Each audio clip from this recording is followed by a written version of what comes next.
আমাদের বাংলাদেশ নদীমাতৃক দেশ, খুব সুন্দর নদী নালা। দেখেন নদীগুলা, দেখেন কত সুন্দর। এই দেখেন বোটগুলা সব এখন ঈদের ছুটিতে আসছে, বোটগুলা সব বাঁধা।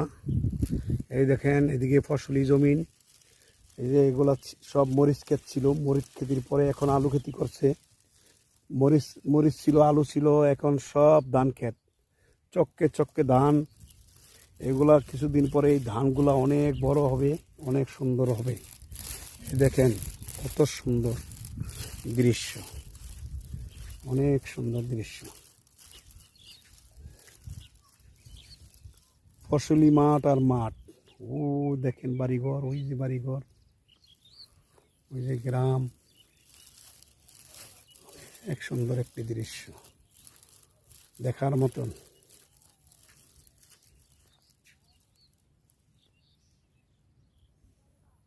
এই তো আমার দেশ, আমার সোনার বাংলাদেশ।